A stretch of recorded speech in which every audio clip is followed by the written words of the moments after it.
Bismillahirrahmanirrahim. Assalamualaikum warahmatullahi wabarakatuh. Alhamdulillahirabbil alamin. Assalatu wassalamu ala asyrofil anbiya'i wal mursalin wa ala alihi wa ashabihi ajma'in wa ba'd.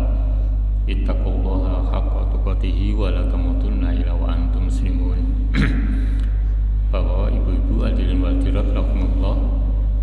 Kita lanjutkan kajian tafsir ini. Sekarang yang kemarin sifat-sifat yang positif ya ini diselingi ya. Jadi nanti ada 10 bagian baru yang ketiga baru yang ketiga untuk positif, yang negatif baru yang kedua. Di sifat-sifat yang negatif atau bisa disebut tercela, madmumah, yang tercela di dalam Al-Quran. Ini semua dimiliki oleh manusia siapapun. Jadi yang nanti yang diamalkan yang mana gitu. Nah, ini yang akan membedakan antara orang beriman dan yang kafir pada sifat-sifat ini ya. Jadi sifatnya juga beda. Nah, orang kafir sifatnya negatifnya banyak, meskipun ada yang positif ya, tapi negatifnya yang banyak. Kalau yang orang beriman positifnya yang banyak, negatifnya juga ada. Nah, karena orang beriman itu negatifnya juga ada, maka oleh Allah orang beriman dibagi menjadi 3 dalam surat 35 ayat 32. Jadi orang yang beriman sifat negatifnya banyak.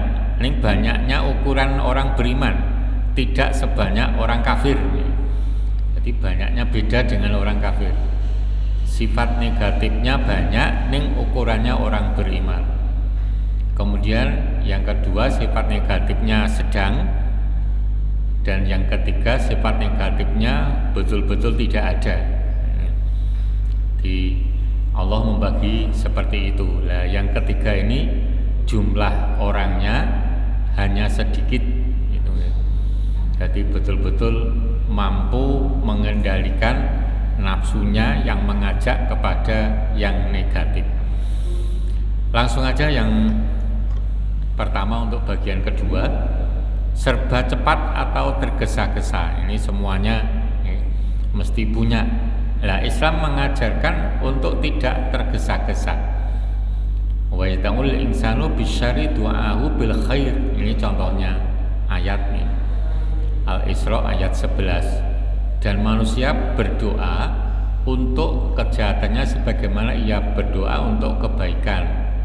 Dan manusia bersifat tergesa-gesa. Wakanal insanu ajula, itu maksudnya kok ngersulo ada nggih, umpamanya sambat mengeluh, kok aku wis ndonga rumangsaku wis suwe kok ora ndang dikabul-kabulke. Nah, itu sifat ngajula, contohnya gitu. Jadi harusnya gimana? Harusnya sudah berdoa lama dikoreksi, doanya itu serius ndak? Harusnya begitu, dikoreksi dulu. Serius tidak, ngerti yang dibaca tidak, maksudnya apa gitu. Jadi jangan hanya saya berdoa lama, Allah Maha Tahu, mesti ngerti doaku, jangan begitu. Jadi serius tidak, pertama, mudeng atau tidak doa yang dibaca itu, yang diminta kepada Allah itu apa gitu, mudeng enggak? Itu ngoreksinya seperti itu. Terus itu yang pertama. Yang kedua, ngoreksi yang kedua, saya berdoa ini bertentangan dengan sikap saya, perbuatan saya, kata-kata saya tidak. Umpamanya mohon ampunan, saya pendendam atau pemarah. Nah, ini kan bertentangan. Nek mohon ampunan kepada Allah, sikapnya hariannya ya pemaaf, harusnya begitu.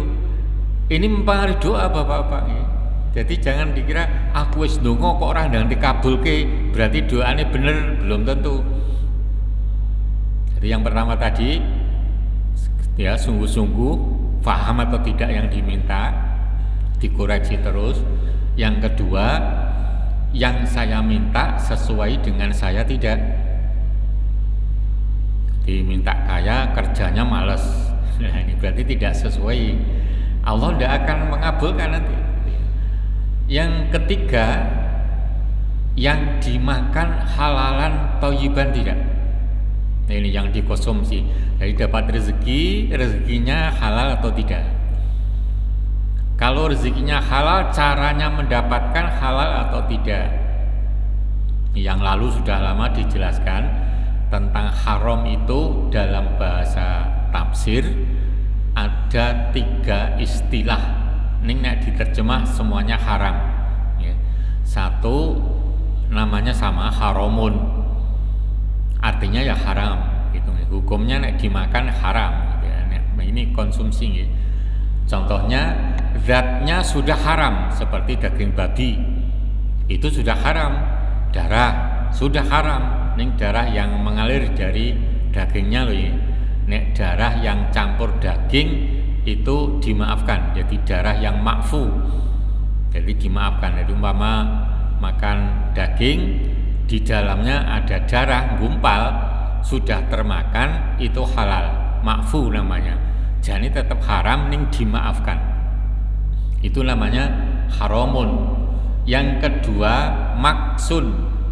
Maksun itu barangnya halal tetapi cara memperolehnya yang tidak benar, bersifat keras, menyakitkan, seperti mencuri, merampok, ngapusi dan seterusnya.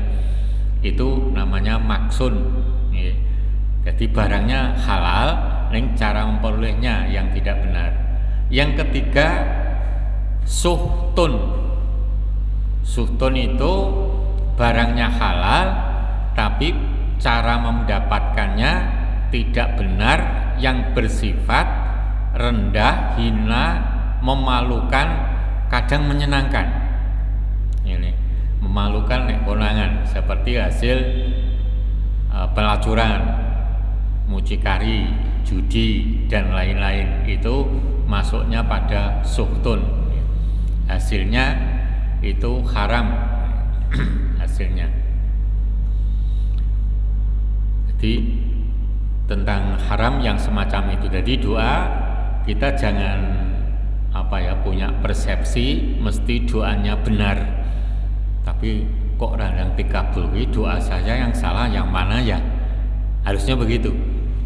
Dicari yang salah. Jadi mungkin saya kurang serius. Mungkin saya ya kesehariannya tidak sesuai dengan doa yang saya minta, ya semacam itu. Selain itu Bapak tadi yang ketiga makanannya, terus perbuatannya. Nah, ini jadi perbuatannya itu diwujudkan untuk merayu Allah agar doanya dikabulkan. Rayuannya harus ada. Hadisnya Bukhari ini. Jadi rayuannya apa? Rajin tahajud, rajin puasa sunnah, rajin sedekah. Nah ini yang mendukung dikabulkannya doa. Jadi jangan hanya sekedar doa terus punya persepsi kok lama dan seterusnya, tapi dikoreksi terus. Tapi jangan sampai punya pikiran wah doaku mesti ra ditampa, jangan begitu. Tapi doaku yakin Allah menerima, entah kapan. Nah ini harus yakin ya. Meskipun dalam berdoa 4 tadi belum terpenuhi, tapi punya keyakinan mesti dikabulkan, mesti diterima, mesti diridhoi, ya semacam itu. Karena dalam hadis yang terjemahannya, Allah itu tergantung pada persangkaan hambaku kepadaku. Pak Kundungo mesti dikabulkan. Nah ini husnudzonnya di situ. Jadi Allah akan mengabulkan apa yang disangkakan kepada Allah. Nah, jadi untuk itu Bapak Ibu, muhasabah itu harus selalu dilaksanakan. Dalam hadisnya Tabarani, at-ta'ani minallah wal ajalatu minasyaiton. Ta'an itu lawan tergesa-gesa, lawan apa itu tergesa-gesa, itu ta'ani, berhati-hati, sabar, telaten, itu ta'ani. Itu dari Allah, sabar, telaten, sungguh-sungguh, hati-hati, itu dari Allah. Wal ajalatu, kesusu, tergesa-gesa, dan cepat-cepat, itu dari setan. Maksudnya alat yang digunakan oleh setan untuk menjerumuskan manusia. Nah ini, jadi seperti itu. Jadi contoh tergesa-gesa yang pertama seperti ini. Yang kedua, tergesa-gesa ketika iqomah sudah dikumandangkan. Wah, ini juga tidak boleh. Ya biasa aja malah, ya agak cepat ya cepat gitu. Jadi maka ya harus melihat waktu. Lari dari rumah ya biasa aja, paling telat hanya 1-2 rakaat. Nah ini asal tidak disengaja untuk selalu telat. Nah ini maksudnya telat rakaatnya gitu ya. Kalau telat tapi masih menemui rakaat, itu ada sebab musabab dan Nabi tidak menyalahkan. Ya, Nabi tidak menyalahkan, bahkan yang disalahkan itu imamnya. Jadi ada riwayat sahabat awalnya datangnya terus menerus awal gitu ya. Pertama-tama itu datangnya terus menerus selalu awal. Jadi kadang lebih sering paling dulu, nomor 1. Itu sahabat itu awalnya begitu. Kemudian imamnya ganti, ya karena imam yang pertama itu halangan, satu saat imamnya ganti, hafid, bacaannya bagus banget, tidak hanya benar tapi bagus. Jadi bacaan Al-Quran itu kalau bisa benar dan bagus, maka disebut tahsin. Jadi benar dan bagus, jangan bagus ning tidak benar. Itu ya masih bagus dengan benar ning tidak bagus lagunya. Gini ya. Jadi itu. Jadi lebih bagus yang benar tadi, meskipun lagunya tidak benar, tidak bagus ya. Kalau bisa benar dan lagunya bagus. Lah membaca Al-Quran kalau masih mengikuti lagu itu tidak benar, maka lagu harus mengikuti bacaan. Jadi maka nanti lagunya ya ajek wae, karena mengikuti bacaan, tidak berubah-ubah. Nah, ini ya sulit itu untuk mengamalkan kalau tidak hati-hati, ya sulit. Ini kembali ke sini tadi. Jadi tergesa-gesa itu datangnya dari Allah, maka kalau kita telat 1-2, kembali kepada sahabat tadi belum selesai ini. Sebentar.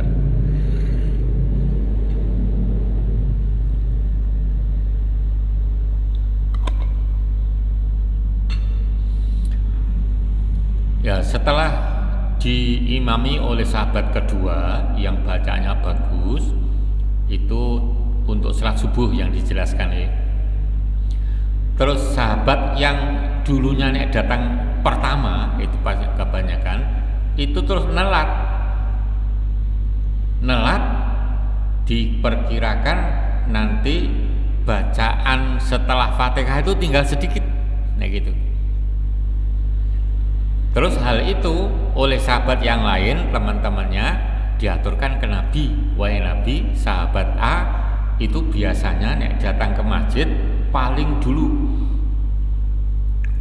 Setelah diimami oleh sahabat ini, dia selalu telat. Mau rukuk baru datang. Nah ini semacam itu.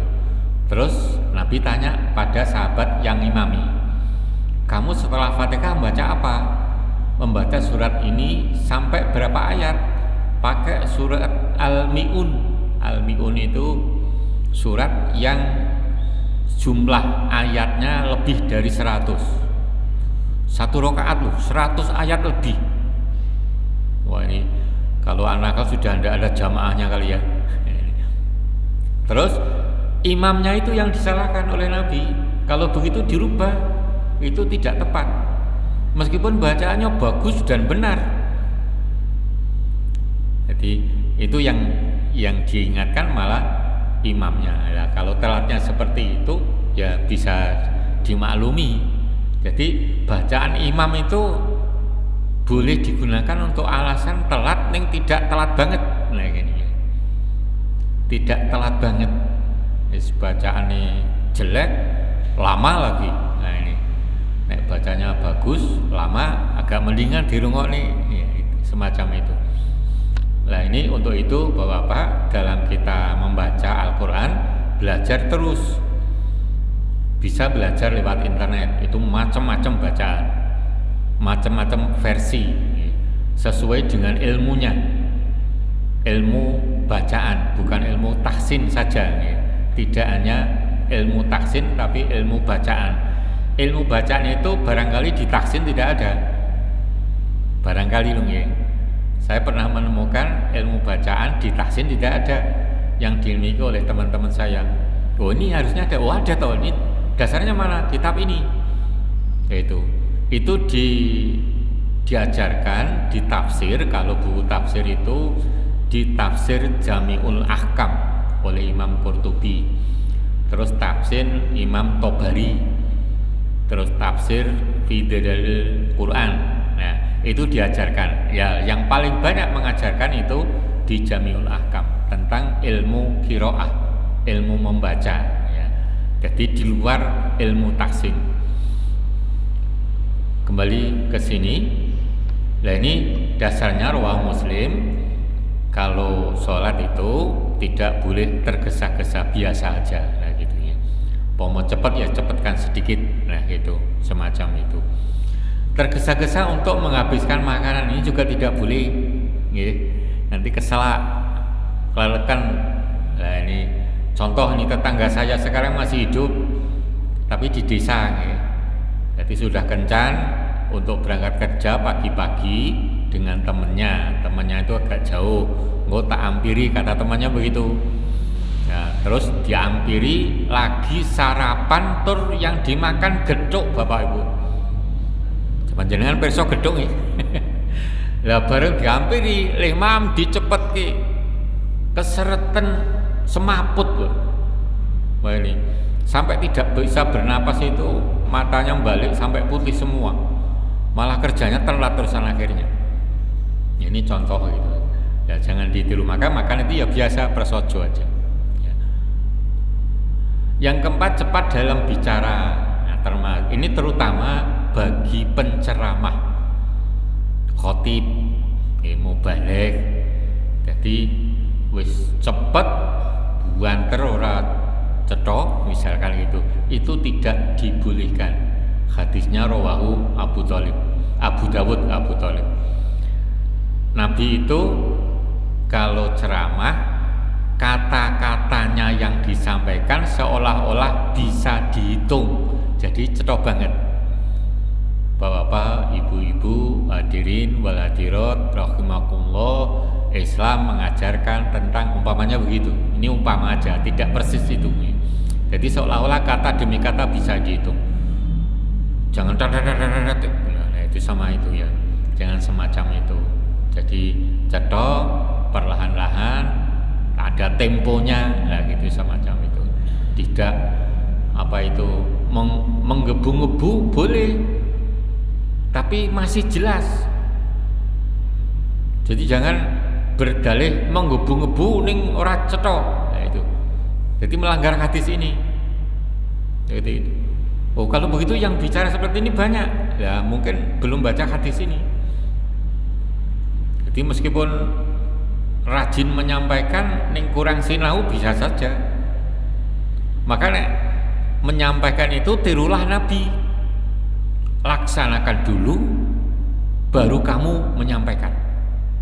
Rumusnya ya ceramah, khotib, dakwah itu seperti itu. Lakoni sik lagi disampaikan. Itu rumus. Kalau tidak, nah ini berarti menyalahi uswatun hasanah dari Nabi. Jadi bertentangan. Jadi sampaikan dulu itu jangan sampai, tapi lakukan dulu baru sampaikan. Itu rumusnya begitu. Maka ketika menyampaikan apa saja, yang menyampaikan itu sudah melaksanakan kalau memang sunnah Nabi. Lah kalau tidak berarti dosa, kecuali tidak mampu menyampaikan ning belum nglakoni karena belum mampu.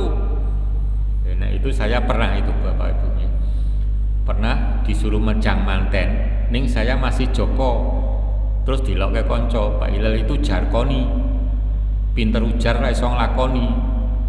Ya saya belum nangkap itu. Contohnya apa? Lah randang nikah, oh iya ya. Nah kalau semacam itu boleh-boleh saja, wong belum mampu. Ya kalau sudah mampu, laksanakan dulu baru menyampaikan. Tergesa-gesa dalam menuntut ilmu, aleku ngaji iki jan ya wis suwe nih ra mudeng-mudeng, itu tidak boleh. Tuh. Pokoknya teko ngaji itu sudah dapat pahala kok. Allah tidak melihat mudengnya. Yang pertama itu, Allah tidak melihat mudengnya. Pokoknya mau datang ngaji sudah dapat pahala, dinilai baik. Lah syukur datang mudeng, nah itu tambah baik itu, semacam itu. Jadi mencari ilmu jangan cepat-cepat dang paham tidak. Ini contoh muridnya kiai saya ya, tidak menyebut nama karena kiainya masih hidup. Jadi murid itu nek ngaji ngantukan Bapak Ibu. Jadi koncone tenanan itu dia tertidur. Ya tidak dimarahi oleh kiainya, karena kiainya tahu ini. Ya memang begitu, yang penting mau belajar. Tidak dimarahi. Namanya hanya ditanya, tadi siang kerja apa? Nah, gini, ya sudah, jadi kuli Bapak. Jadi capean, jadi capek tidak boleh untuk alasan tidak thalabul ilmi. Tetap mencari ilmu, tetap ngaji. Dicapek itu jangan sampai untuk alasan gitu ya. Tetap ngaji. Jadi Allah tadi melihat bukan mudengnya, tapi datangnya dulu. Itu sudah dinilai baik. Baru nanti ditambah baik kalau datang sungguh-sungguh memperhatikan, faham, melaksanakan. Nah ini, itu baru menambah kebaikan. Nah, oleh itu Bapak Ibu kita tetap doa agar difahamkan ke agama meskipun lambat. Nah ini ya, terus dikaji terus. Maka murid kiai saya itu kemudian dinasihati, ya tetap begitu. Tapi penyebabnya kerja keras siangnya. Lama-lama jadi kiai Bapak. Tuh. Ngantukan leh ngaji terus kalah karo liyane terus dadi kiai prailo. Santrinya banyak dan cita-cita seperti itu banyak. Ini kenapa Allah memberi pahala? Karena kesabaran yang ngantukan tadi. Meskipun kuwesel yo ngantukan tetap belajar. Itu kan sabar namanya. Jadi neng sekolah ngantukan diseneni nggih. Itu jane ndak tepat loh di sekolah Pak Slamet. Ampun nyeneni murid iki. Jadi murid ngantukan jangan dimarahi, ditanya ada apa. Terus didoakan di rumah. Ini. Jadi kiai itu selain mengajar murid-muridnya, santri-santrinya, malamnya mendoakan. Makanya tadi yang ngantukan jadi kiai, diantaranya berkat doa kiainya. Jadi kita mengajari itu termasuk kajian ini semuanya didoakan Bapak-bapak. Meskipun tidak disebutkan satu-satu ya, tidak mungkin menyebut satu. Secara umum aja didoakan, doa yang baik. Karena apa? Mendoakan orang lain itu Allah akan memberi sama dengan doanya. Tuh. Jadi saya mendoakan panjenengan sehat, saya diberi sehat. Saya mendoakan panjenengan masuk surga, saya juga masuk surga. Itu meskipun mendoakan yang lain tidak menyebut dirinya sendiri. Ini pahalanya semacam itu. Jadi untuk itu saya mengusulkan pada panjenengan untuk selalu mendoakan selain diri dan keluarga juga orang lain. Ya apa saja. Terutama nek disebut nama itu yang khusus seperti lagi sakit atau kena musibah yang lain dan lain sebagainya. Kemudian dilanjutkan pada yang kedua, bagian kedua, hatinya keras seperti batu, bahkan lebih keras lagi. Ini banyak Bapak Ibu dinasihati dengan Al-Quran, ngeyel. Umat Islam ini banyak sekali, suruh begini, alah itu mau hadis, itu jawabannya, dan itu banyak jumlahnya. Maka surat 35 ayat 32 itu golongan pertama zalimun linafsi itu jumlahnya yang terbanyak. Karena apa? Karena dinasihati Quran hadis ngeyelan. Inilah kita jangan sampai, karena Al-Quran itu nasihat ya, maka difahami agar nasihat itu masuk pada kita. Dan tidak mungkin akan selesai Bapak Ibu.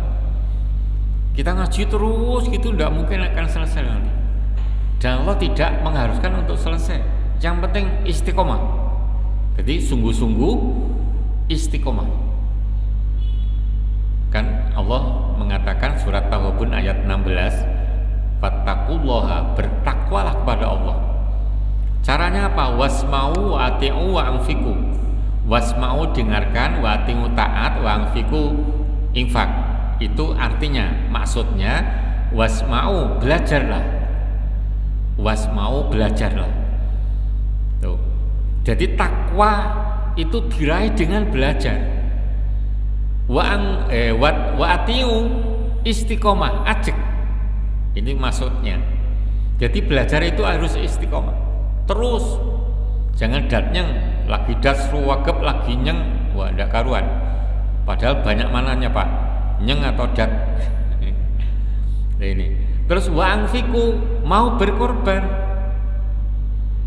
Berkorban ya meninggalkan waktu, menghabiskan tenaga dan seterusnya, meninggalkan sesuatu yang disenangi untuk thalabul ilmi. Itu berkorban.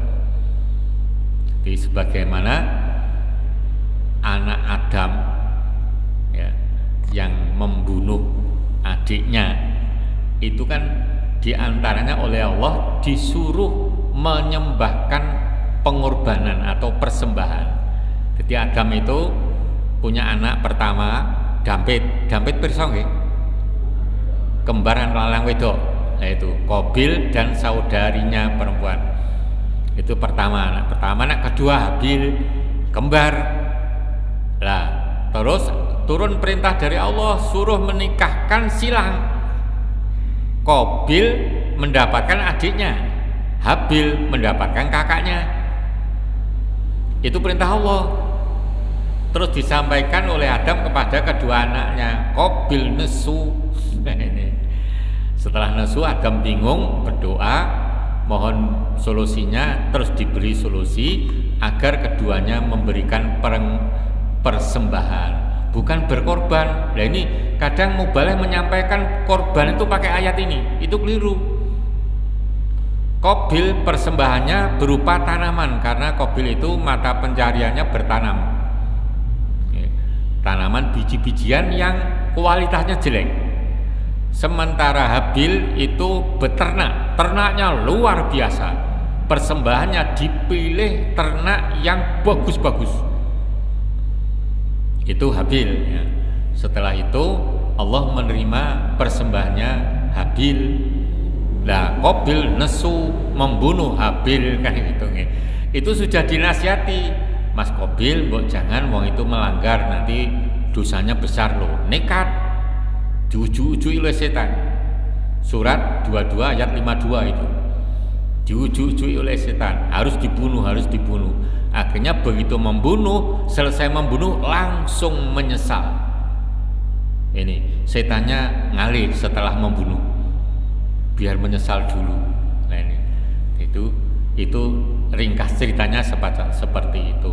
Jadi nek dulu kakak adik sekandung boleh dinikahkan, Tapi nek dulu nggih, nek sekarang jangankan sekandung ya, saudara sesusuan aja tidak boleh. Tapi di Solo juga nyatanya ada nih. Itu gara-garanya bukan dampit sebenarnya. Jadi lahir terlalu dekat, hanya gitu. Terus yang putri diasuh oleh saudara tapi tunggal buyut, jadi jauh ya. Tempatnya juga jauh. Terus pertemuan keluarga saling jatuh cinta. Padahal sekandung itu sudah diingatkan nekat, pokoknya narainto ini lebih baik mati. Nah itu ya jenengan di agomo, akhirnya jadi nikah gitu ya. Wah itu sempat geger waktu itu ya. Tapi di pihak kalangan keluarganya itu jangan ditiru. Sekandung syakik namanya ya. Istilah bahasa faraidnya syakik. Al-Quran mengatakan syakik gitu.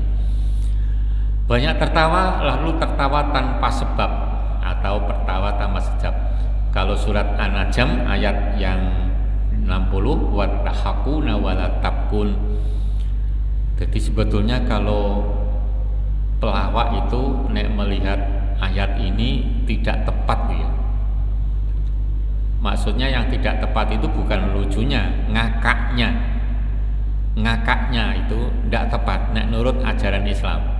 Nabi itu seneng bercanda, seneng tertawa, ning tertawanya tidak bersuara, itu Nabi. Jadi gojek sama sahabat biasa, ning tertawa nih orang ngakak. Jadi tidak bersuara banter itu enggak. Bahkan ada yang mengatakan tidak bersuara begitu. Jadi ada yang mengatakan suara ning sangat pelan. Ada yang mengatakan tidak bersuara. Nah ini Allah mengingatkan kamu tertawanya banyak, tathakun, walatabkun nangisnya dikit. Kesempatan kita nangis itu waktu tahajud itu bapak-bapak. Kita nangis betul, mengingat dosa-dosanya, kesalahannya, kekurangannya. Nah, ini Nabi aja nangis karena mengingat tanggung jawabnya. Nah kita harus begitu, tanggung jawab sebagai orang beragama gitu ya. Jadi jangan banyak tertawa. Nah ini karena apa? Hatinya nanti akan keras. Nah untuk melakukan itu nek rumus ulama termasuk kiai-kiai yang akhir-akhir itu rajin puasa Bapak Ibu. Betul-betul nanti ngakaknya akan berkurang kalau rajin puasa. Nek masih hobi tertawa, puasanya tambah. Jadi umpamanya puasa ngebit sama Senin Kemis, kok masih jadikan Daud, nanti lama-lama akan dididik oleh Allah. Ya ketawa nih, ya tidak cekakaan, ya ketawa, ya. Ketawa boleh, tidak dilarang. Ini yang bertentangan dengan pelajaran agama itu yang ngakak tadinya, cekakaan. Makan ketika belum lapar atau banyak makan. Nah ini akan menjadikan hatinya keras. Nah, ajaran agama suruh membagi perut itu menjadi sepertiga meskipun nanti bagiannya tidak sama persis. Sepertiga untuk makanan, sepertiga untuk minum, sepertiga untuk dikosongi untuk napasnya. Ini ajaran Nabi. Ning itu sulit. Nah, terus dikuatkan oleh Abu Dawud, orang yang selalu kenyang di dunianya, maka nanti di mahsyarnya, di akhirat terutama di mahsyar, akan lama laparnya. Nah ini. Nah solusinya rajin puasa sunnah. Ini Bapak-bapak insya Allah dari bulan tanggal 1 sudah puasa nggih? Nggih.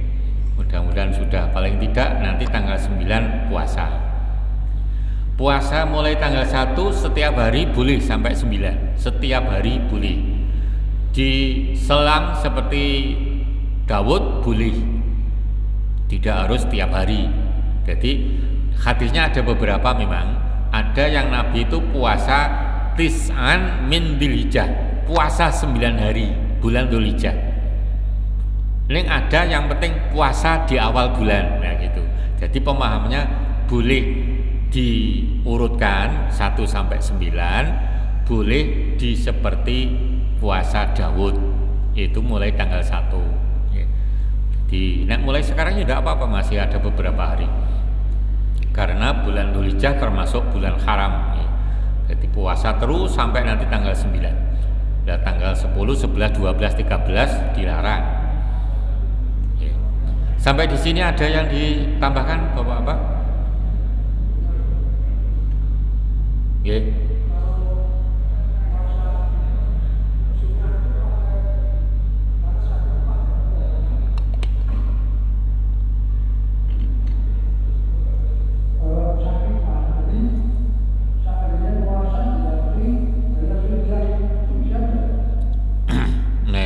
Dokter saya bagi penderita mah malah disuruh puasa Pak.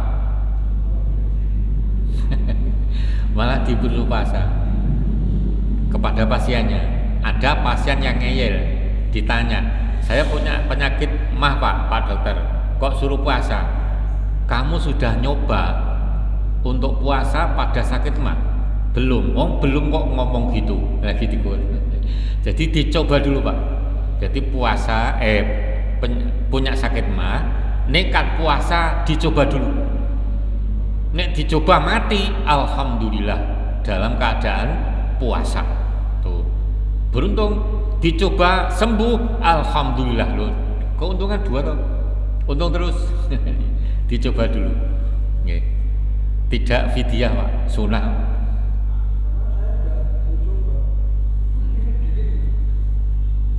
Keringet dingin cek kuat.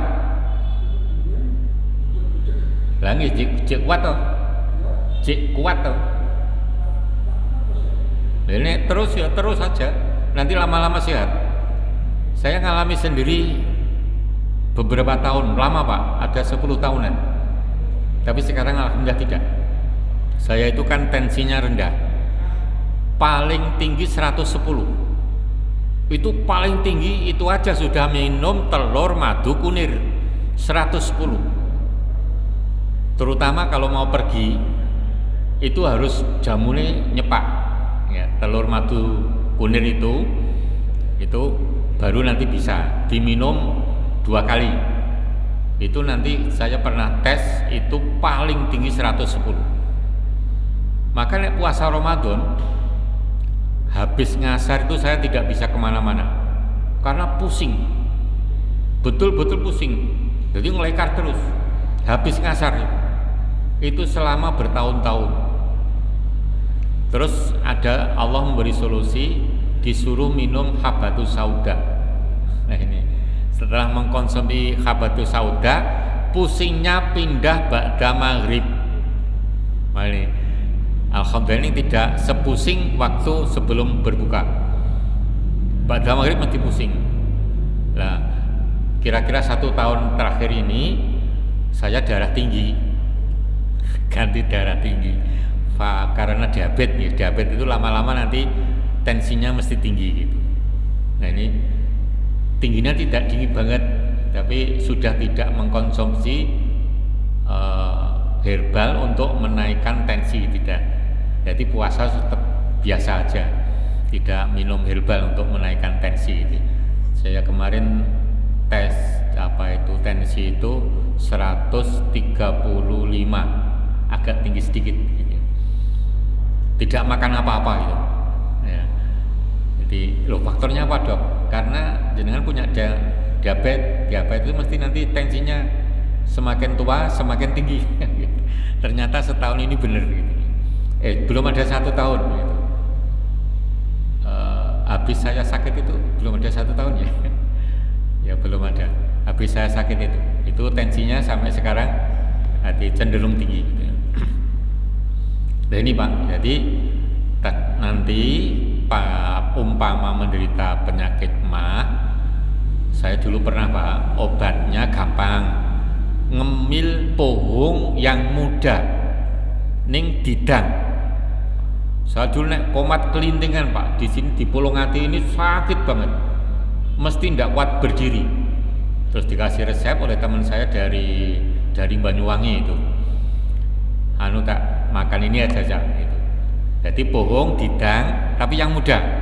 Setiap lapar ngemil itu. Alhamdulillah sampai sekarang enggak kumat. Itu saya baru umur 26 tahun.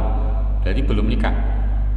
Sampai sekarang alhamdulillah sembuh gitu, 26 tahun. Jadi nek kumat bukan main sakitnya. Jadi ya ke dokter obatnya macam-macam tentang mah itu. Ini sembuhnya dengan pohong itu gampang loh, gampang banget. Ya, monggo bagi yang mah silahkan nek lapar ngemil pohong, jangan direbus tapi didang ya. Didang. Gitu, nggih Pak, gitu aja nggih. Yang lain ada? Waalaikumsalam.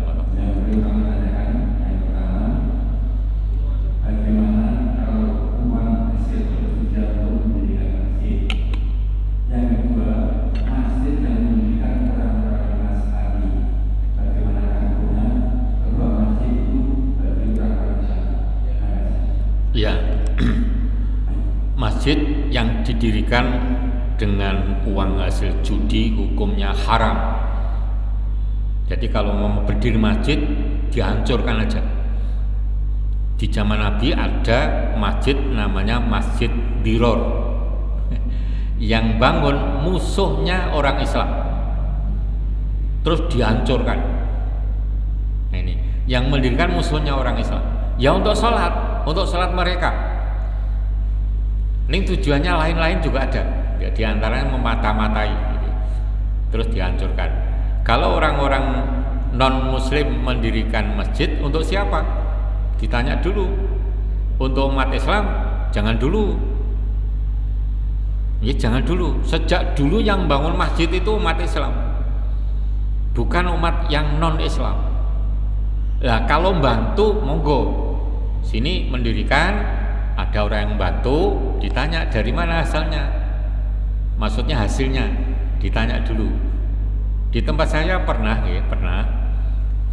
asli desa saya orangnya, terus dinikah oleh Cina, Cinanya Cina Singapura, jadi bukan asli Indonesia. Ketemu di Jakarta, terus jadi kaya raya, sampai bangun rumah aja di desa itu tingkat. Di desa tingkat lagi ya, pakai AC, padahal di desa gitu, jauh dari tetangga. Maksudnya status ekonominya itu jauh banget dengan tetangga-tetangga. Itu tidak boleh dalam Islam ya. Jadi ini semacam itu. Akhirnya pengen bangun, waktu itu langgar ya, namanya langgar, langsung ditolak oleh masyarakat karena tahu ini duit dari suaminya. Dan suaminya itu punya kasino lebih dari 3 tempat. Jadi di mana di negara lain maksudnya, di mana gitu. Nah itu langsung ditolak semacam itu. Gitu Pak ya?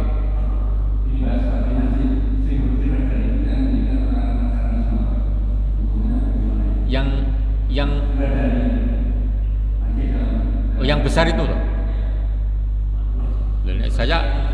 Saya enggak mau ke masjidnya. Saya untuk ibadah lu ya. Nenek untuk ngisi pengajian enggak apa-apa. Jadi mamanya saya diundang ke gereja ngisi pengajian, saya mau. Nenek untuk ibadah mereka saya tolak. Jadi dakwah itu di mana saja boleh. Jadi itu nek ngerti itu yang membangun non muslim ya saya enggak mau gitu. Nek semuanya lo ya, kecuali hanya campuran gitu. Gitu Pak ya.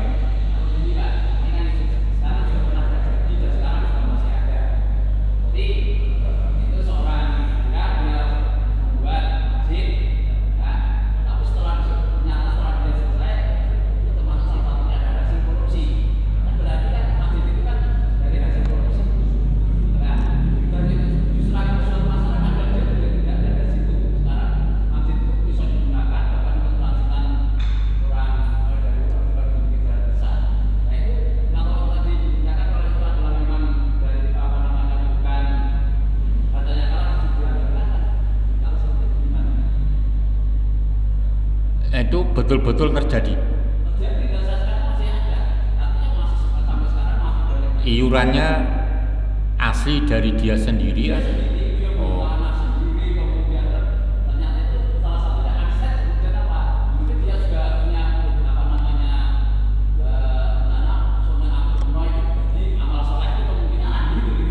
Anu toh, jadi mencuci uang gitu ya. Karepe gitu ya. Ya, mencuci uang karepe gitu. Ya, nek saya tahu gitu ya enggak mau, Pak. Betul-betul enggak mau. Lah masyarakat enggak tahu.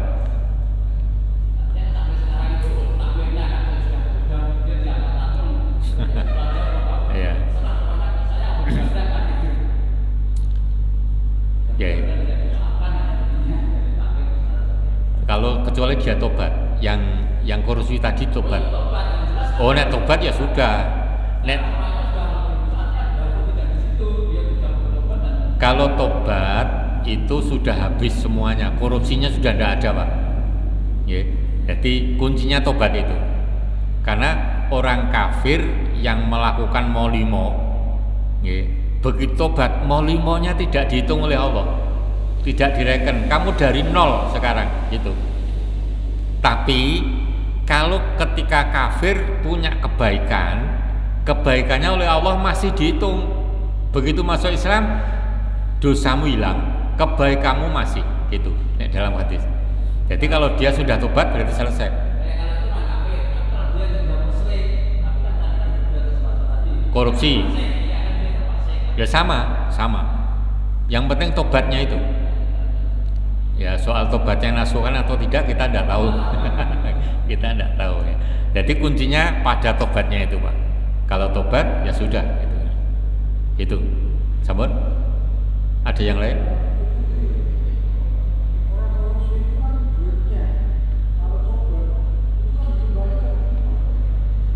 Ya dikembalikan caranya ada dua, Pak. Dikembalikan kemana atau digunakan untuk umum, gitu aja. Sulit itu.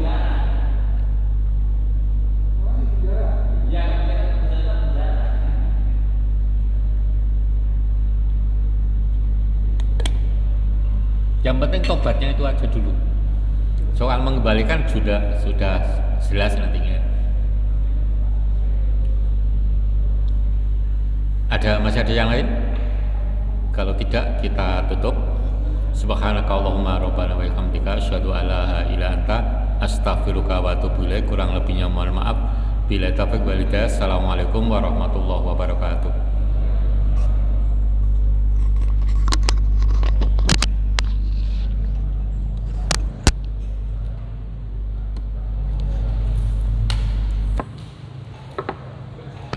Makasih, Pak. Iya.